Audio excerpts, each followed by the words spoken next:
straight away back again with another video, and today I have my wonderful, beautiful girlfriend, Allie. Nigga, Allie, say hi to chat. Hi. And today we are reacting to something that's from my childhood. I ain't that old, but it's something old. Mr. Meaty. And if you know what, Yo, I'm older than him. I like mine's a little older. Boy, hush. I'm older than him by a dang month. By some weeks. If we being so for real. Cool. Anyway, No, by a month. About a month. Anyway, Mr. Meaty. 25 days to be exact. Mr. Meaty is a old Nickelodeon cartoon that, I'm not gonna lie, traumatized me as a kid. And we're gonna react to it because I feel like people need to know like the bullshit I used to watch. I don't know how you came up with this show. I don't know how you found this show. This how you found this. It was just on, bro. I started watching Nickelodeon. What did y'all have going on? a lot, man. Mr. Meaty looks like sheer nightmare fuel. But we're gonna go on a deep dive by Quentin Reviews. Nice little, you know what I'm saying? Reaction. Yeah. Let's get right into it. So have you ever been watching something kind of old? Maybe a piece of media that came out before you were born? Y'all don't know nothing about this movie. I ain't gonna lie, this movie is bang. Y'all don't know nothing about this movie. Love this movie right now because she put me on to it. Or when you were really young, only for there to be some strange moment that you realize you've seen before. A sort of half memory from your early childhood that you always presume to be a nightmare or an act of your imagination. And you're left there, sort of overwhelmed, as you think, wait, this was real? Well, if you haven't had that experience before, then you probably didn't grow up watching the Nickelodeon puppet show, Mr. Meaty. This misadvised monstrosity found a home on the station from 2005 to 2009, and is something I've mentioned a few times on this show, usually as an example of Nickelodeon making weird mistakes.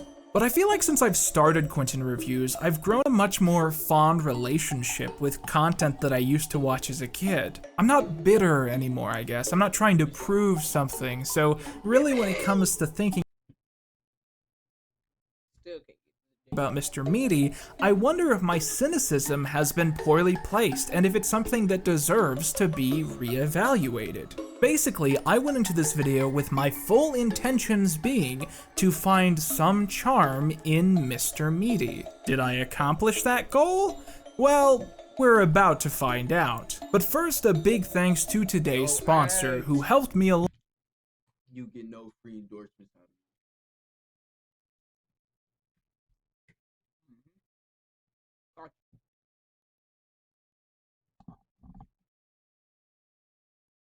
Thing I'd have to say on this channel, but content warning.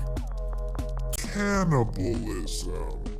Okay, so Josh is manning the cash register and meets a cute goth girl who kind of gets a weird kink out of the bloody, gross nature of the restaurant. Hoping to get her number, he invites her to the back where Parker is working. However, the floor has recently been greased with pig's fat, and she slips and accidentally slams her hand into the deep fryer. She leaves it in for a strangely long amount of You're slipping, right? Yeah. Because it's wet. Dishwasher type thing. You slip, and your first reaction is catch. That's how.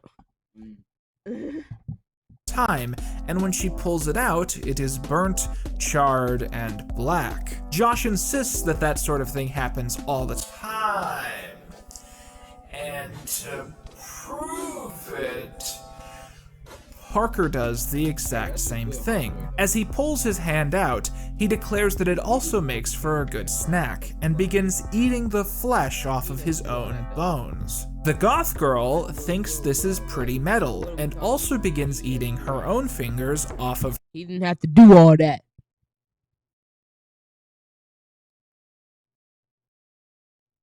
That's Mr. Meaty, video over. The idea that a skit like this convinced some corporate insider to greenlight a show for children is pretty funny, but it actually makes total sense when you consider who it was supposed to appeal to. You see, unlike Nanoland, Mr. Meaty was designed for older kids and younger teenagers. Tweenagers too old to watch Nicktoons, but still old enough to be tuning into the station. Tonally, it could be looked at as somewhat as a response to things like Robot Chicken or Family Guy, and indeed, many have argued that Adult Swim is the kind of place where it really deserved to end up. But despite Nick having its own late-night block just for this age group, Mr. Meaty was typically aired much earlier in the day, often on Saturday mornings alongside the very shows it was trying to act in contrast to. This is generally the audience that seems to remember it most. 6 to 10-year-olds who caught the show super early in the day, and not the older, rebellious tweens that it was actively designed for. In fact, I have a theory that Mr. Meaty was actually designed almost to be a late-night twist on SpongeBob SquarePants, the station's most popular show then and today. You see, as SpongeBob's encoding of this brand of humor, you really only start to understand once you've grown up in the working class. That being how the show covers the fast food industry in a semi-positive but entirely sardonic light, positing that SpongeBob's dream job is what most would call a depressing dead-end hellhole that they desperately want to escape from. As I've pointed out before, I think that's why I have the mindset that I do. I'm an optimist because I grew up on SpongeBob, bro. And everything's always worked out for SpongeBob. And so far, most things have worked out for me. The character of Squidward is supposed to exist to point out this contradiction, but the show still usually takes SpongeBob's point of view in convincing the audience of some great magic about the Krusty Krab. Mr. Meaty is the direct opposite, usually going out of its way to make the titular restaurant seem like a disgusting festering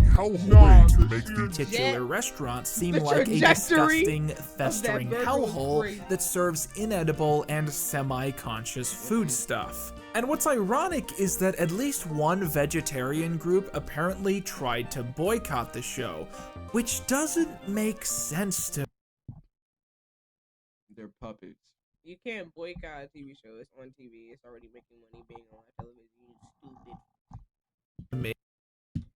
Mr. Meaty has done more for the vegetarian cause than any other TV show in the last century. When I would watch SpongeBob, I constantly wished that I could eat a Krabby Patty. When I watched Mr. Meaty, I didn't even want to be in the same room as any of the food they served, or even the characters, really. So I've had a few discussions about this show with friends at this point, and they all tend to typically move pretty quickly in the exact same direction. Which episodes do you immediately and what were the weirdest parts of those episodes? So instead of beating around the bush from here on out,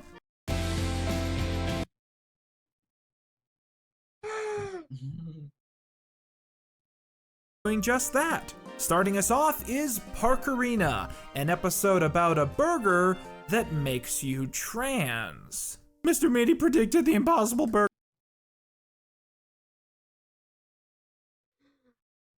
What the hell are we talking about? Hey, Bert. All right, I'm gonna just let it. Would you eat that burger? I'm gonna just let it play. Would you eat that burger? No.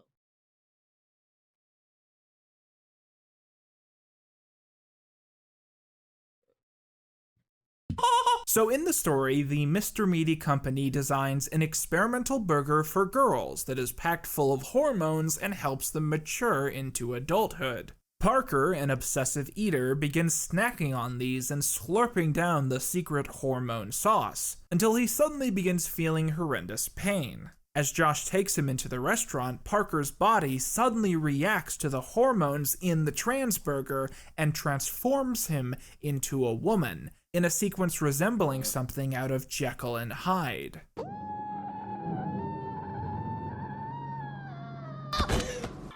Why are you looking at me like that? Oh, I'm not, because it would be totally wrong to check out your best friend. Josh decides to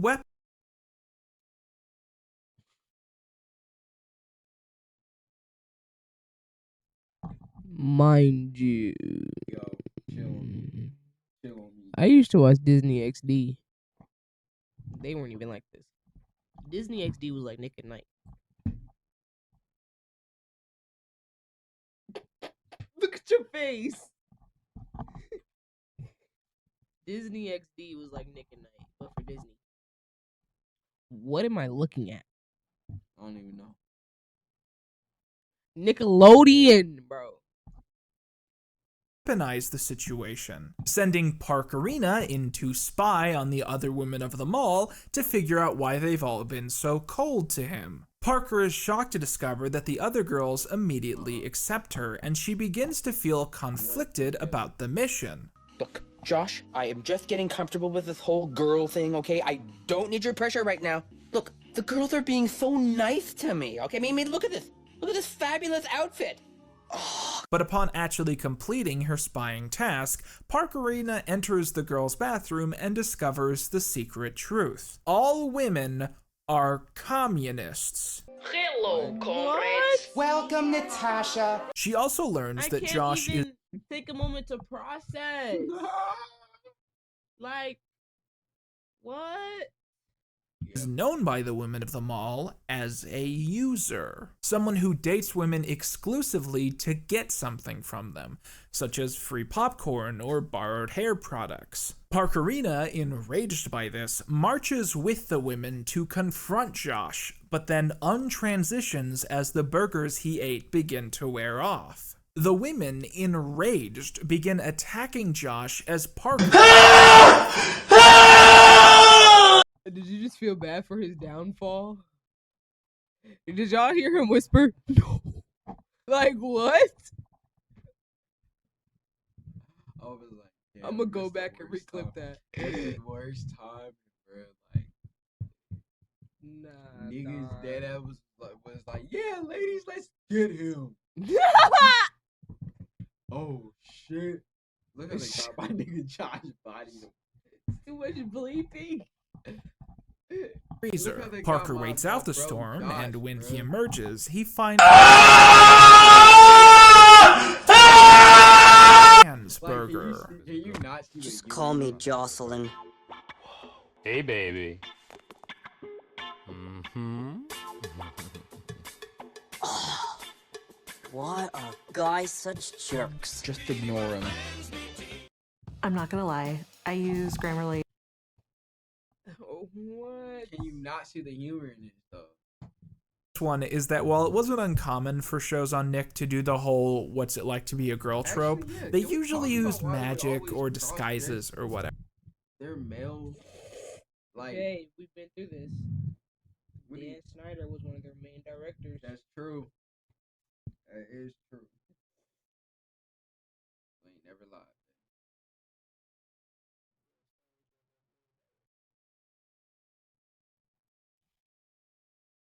What do y'all think they did? Ever. Mr. Meaty is the only show I've seen that just told its audience there are hormones you can take that will make you into a girl, and to then go on to make that seem like a very positive thing. And immediately, I think this reminds us of how episodes like this were clearly written for a more intelligent audience in mind. Not mature necessarily, but intelligent for sure. Let's jump around to episode 10B of Like that fucking baboon, bro. Yo, That that motherfucker is is terrifying. genuinely scary. Suburb of the And I apes. don't want to look back at the fucking screen, bro. Like, that reminds me of, like, bro, have y'all seen Primal? That looks like something that'd be in Primal, bro. My nigga is not looking at anything. Like, not a thought. In He has no between his nose eyes. bridge. Michael Jackson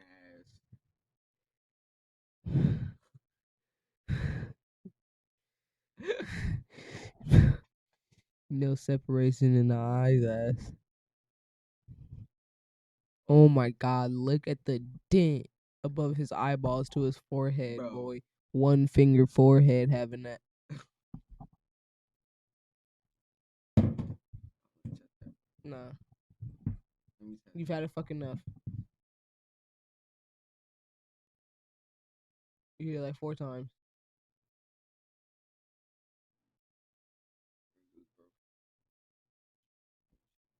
season 1.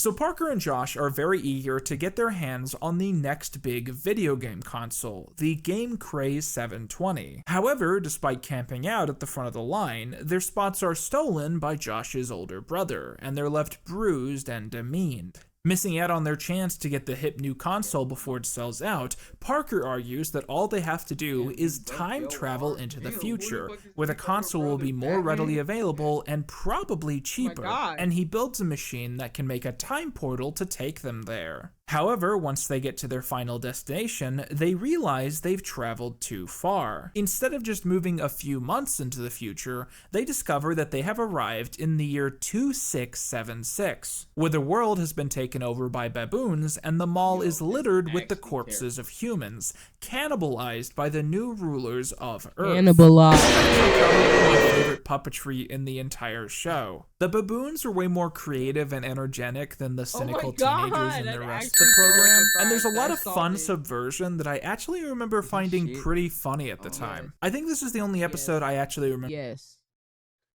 Yes, let's talk about it. Like, we all know what gorillas and monkeys do. Like, I forgot what it's called. What's it called? If y'all read the story Ivan in middle school, elementary school, whatever you read the story Ivan about the story about the silverback gorilla, Ivan, they called it something very specific. Now I gotta look it up. Damn. We on another side tangent, bro. Meatball. It was called a meatball. A meatball. Okay. Gorillas be throwing the meatballs. And a meatball is when a gorilla sticks their hand. No. No, they just wait for it to come out. And they wait for it all to gather in their hands and they throw it right at you. Like, imagine you in a fight with a nigga and he just dookie at you, bro. Glock Dookie. That was the original Glock Dookie. The primal Glock. The meatball. Y'all should read Ivan. That was a great book. Read more. Touch grass. Nigga, I'm gonna throw a Glock Dookie at your ass. From my ass. We're done. That I actually remember finding pretty funny at the time. I think this is the only episode I actually remember enjoying rather than just being mesmerized by. It's a lot of fun if you can find it online. To jump back into the outwardly upsetting, let's look at Season 1, Episode 2A, Schnazola. One of the interchangeable female mall girls, Ashley Steinberg, has come down with a ghastly zit on her nose, and she proclaims that any person who can make a for sure perfect zit cream will surely become rich and famous overnight. Josh... Ask him about the food. He has ordered. I know he has ordered. I'm not saying like...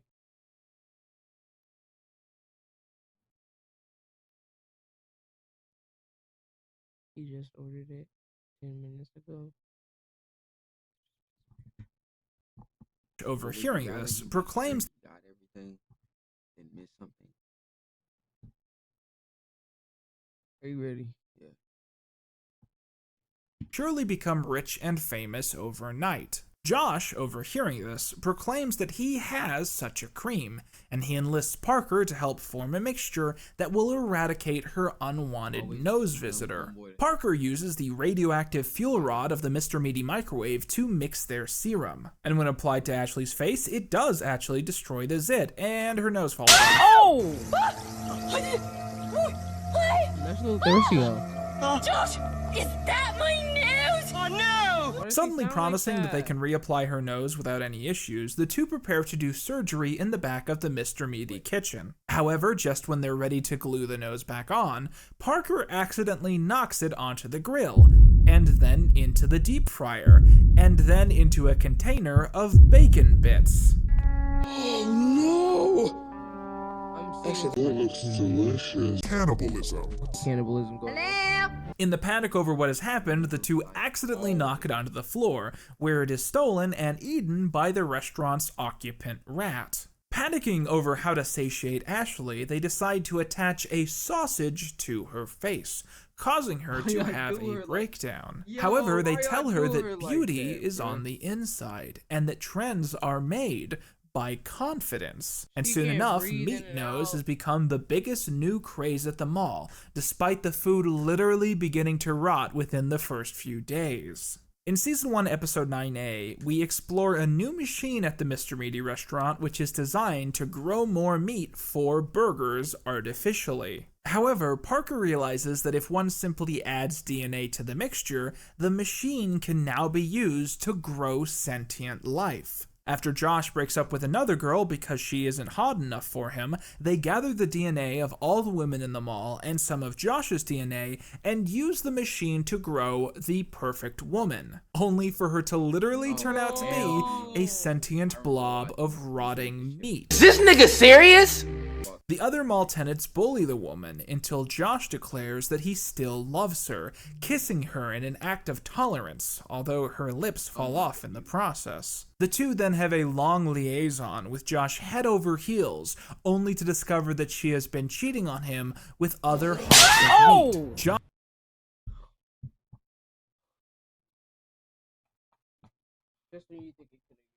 Imagine getting cheated on with dead cows.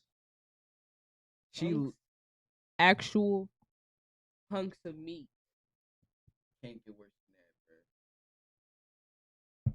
Wait, does that technically mean she's a zombie if she's made up of meat? She's made up of rotting meat. When he kissed her to profess his love in front of all the people that were bullying her, her lips fell off. And you have the right to be cheating? Bitch, I'd have cooked your ass. Honestly, like, throw you on the grill. Feed you to the wild animals in the forest. Facts. To the mag. Wait, does that mean he was fully prepared to catch that? Yes, bro. No. He said while he was head over heels, he found out he was cheating. She was cheating with hunks of meat. Cold world. Real cold world. Me, I'm on for J. Cole. Shout out. Josh is defeated, but has learned his lesson. Never play God. Every episode we've talked about so far is pretty weird, and many of you probably remember these. However, one episode seems to undeniably represent the legacy of the program more than any other. Season 1, Episode 3B, Mooch Master P, aka the Tapeworm episode. After Josh brings in a homemade sandwich to the restaurant so he can have some actually good food, Parker intrudes and asks to have a bite. Josh says no, but Parker takes a bite anyways and eats. What would you do? Fat ass. You tell your homeboy. You tell your homeboy. Your homeboy comes into you, yo, bro. Let me get a bite, bro. Nah, bro. I'm dead ass hungry as hell too, bro. And he just takes a bite out of your shit anyway. I'm talking straight to his stomach. You're throwing all that shit up. If I can't have it, you can't have it either, bitch. Okay. Make sure I hate you dead in the stomach. Okay. Almost the whole thing. Infuriated, Josh declares that Parker is a moocher and tells him to go mooch somewhere else. Parker does just that and begins. Your greed sickens me.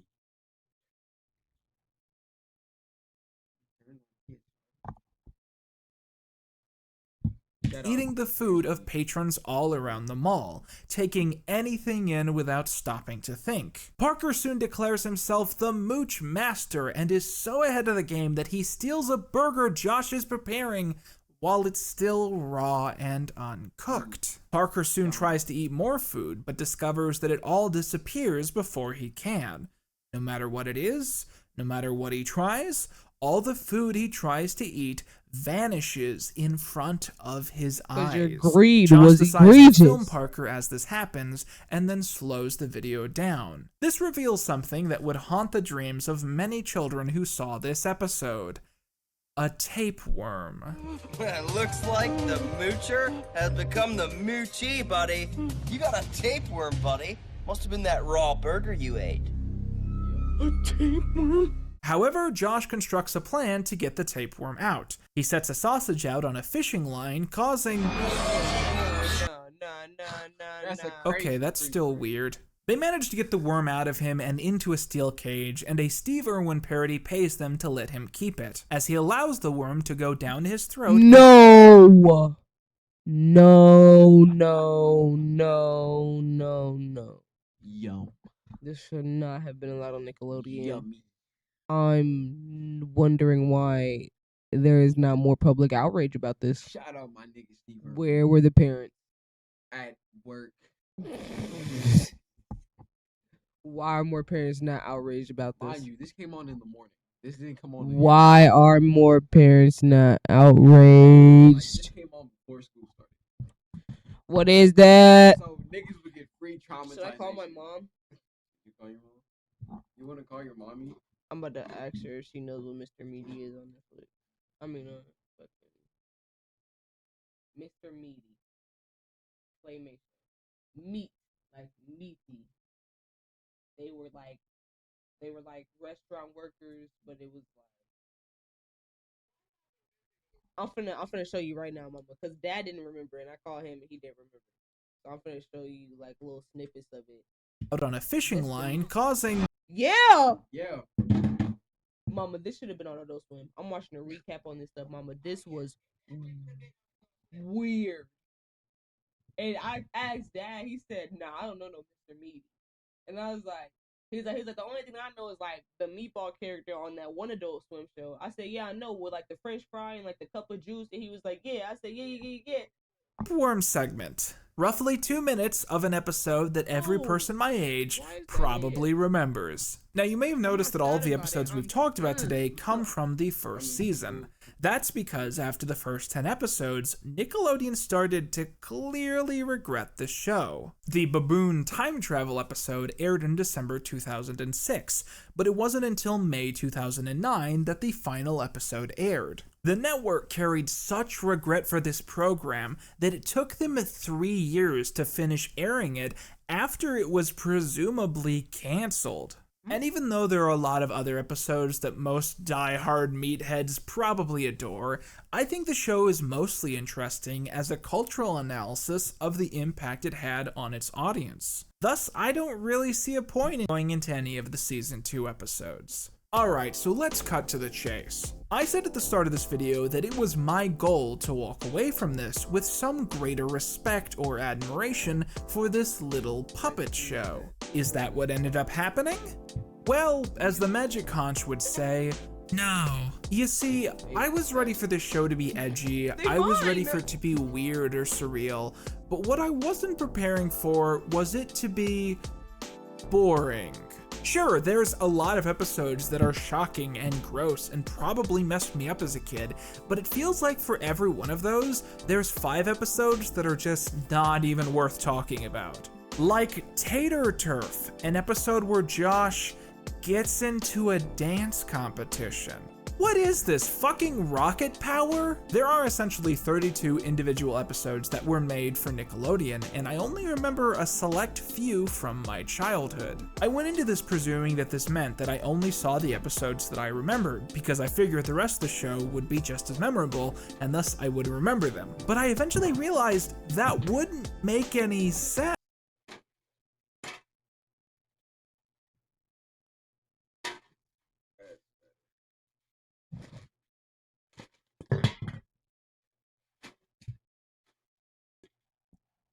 Where you done? Mr. Meaty is one of those shows where each segment is 11 minutes long, and a half-hour episode is one of those shows where that wouldn't make any sense. Mr. Meaty is one of those shows where each segment is 11 minutes long, and a half-hour episode is actually 2 shorter episodes aired in one block. The rules of the internet have been written exclusively by men. We need to be practical, not emotional. My name's Whitney Wolf. And what I discovered over the course of this video is that I never remembered 2 episodes episodes in a row. If I remembered episode 1B, then I didn't remember episode 1A. If I remembered episode 2A, then I didn't remember episode 2B. That doesn't make any sense unless I watched both parts and I ended up just forgetting anything that wasn't outwardly weird or upsetting. Turning on an episode of Mr. Meaty was basically a roulette wheel between being completely and utterly traumatized and being kind of bored until the next thing came on. So while I know that the proverbial hot take everyone expects is, if the show had aired on Adult Swim it would have been a hit, I don't think that's the case. Because even if it had ended up seen by the right target audience, it's my personal belief that a colossal, soul-shattering failure is the most interesting thing Mr. Meaty could possibly have proved to be. Otherwise, it would have just been another mindless half hour of TV that I wouldn't even remember the title of a decade and a half later. Call it challenging, call it bizarre, but an deranged version of Peg plus Cat, and Peg already got cancer. Y'all see the little scrabblies in here that she got? Yo, she going through chemo. Can't even speak on that, bro. unsung classic. Stop before we have to cut out more shit. Mr. Meaty is not. Okay, so in just a moment, I have two big announcements about the future of this channel, and that's the end of the video. I'm not gonna lie to you. And niggas talk about his channel and shit. Like we care. We don't. But how do you feel about Mr. Meaty, babe? How you feel? No. No. That shouldn't have been. You don't think? No. It was an art part of my childhood. Because wait, so this is wow. Okay, Alex. This wasn't okay. You had a favorite moment?